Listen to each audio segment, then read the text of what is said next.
Should you be drinking alcohol when you're trying to quit smoking? Should you be using Nicorette? Should you be vaping? This is what we're covering today, okay? So once again, welcome back to the How to Stop Smoking Without Feeling Miserable series. If you haven't watched the previous videos, I highly recommend you watch them. I will put them in the description below, okay? So let's begin. Nicorette is the first thing that we're looking at. For those that don't know, what is Nicorette? It is a nicotine chewing gum. Comes in many brands, many flavors, many names. So the whole selling point of Nicorette is that it will deliver the nicotine that your body is craving when you're craving a cigarette without the harmful chemicals, the added extra harmful chemicals that cigarettes have, okay?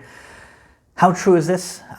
What I want to share with you is my story, because I've used Nicorette, and then you can decide for yourself.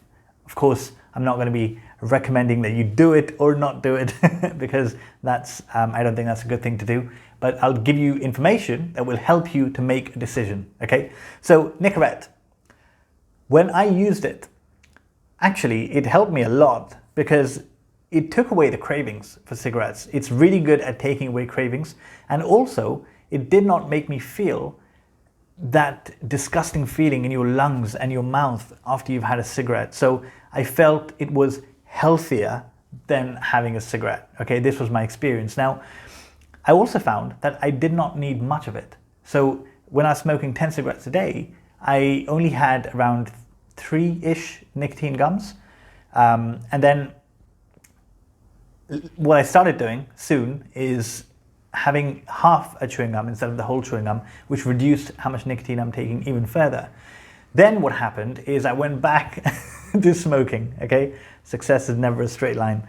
So I went back to smoking and I found that I was only smoking 3 cigarettes a day. So in a few months, I went from 10 cigarettes to 3 cigarettes.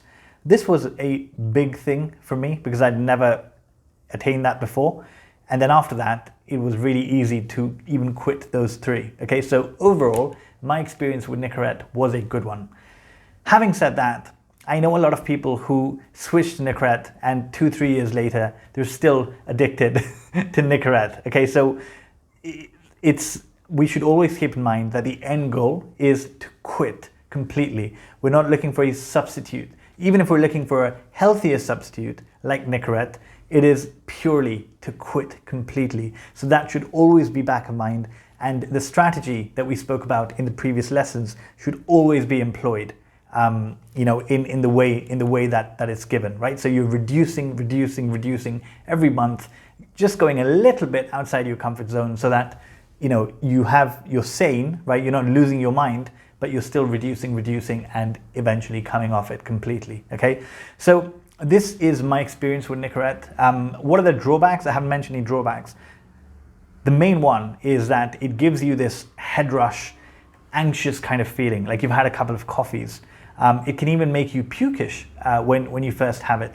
So it's not all, fun and games, right? But ultimately, it does feel healthier than having a cigarette. So I think if you do it with the right intention, then maybe it's not that bad an idea. But again, it is your choice. Okay, so that's Nicorette. Let's look at vaping now. Every cool teenager and their friends are vaping. The vaping industry has done a fantastic job at positioning vaping as something that will give you all the pleasure of smoking without any of the harm. And this could not be further from the truth. We still do not have enough data, but the science that's coming out is definitely showing that vaping is harmful. Of course it is. We're smoking electronically. That just sounds dangerous, right? The other thing is that people don't associate flavors like blueberry and bubble gum with danger, right? This is another sneaky tactic because we think, oh yeah, that's safe. You go back to being a kid and you used to have bubble gum, it didn't kill you, and then you think that it's the same thing with vaping. It's not, okay? Have I used it? Yes. I'm not proud of it, but I have I have actually tried it. what I'll say in terms of my experience is that I didn't smoke any less. In fact, maybe I smoked more when I was vaping, because now all of a sudden I could smoke indoors. So I didn't have to wait to have a cigarette. Anytime I wanted, I could go to the washroom. So the control that is imposed on you with actual smoking is no longer there with vaping. So I actually smoked more. And the other thing is that I had these small, sharp pains in my chest, which I did not have with smoking. And when I read about it, it says that the chemicals used to enhance flavors in vaping are actually causing permanent damage to the small airways in your lungs, right? So that kind of made sense.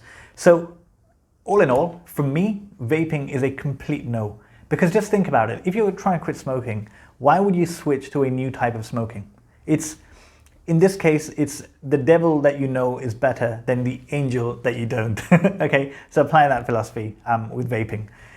Last but not least, let's speak about alcohol. This is a huge one that prevents people from quitting smoking, because you drink and you've been doing well all week on the no smoking, and then you have this urge when you're drinking and you end up smoking again, right? So let's speak about this.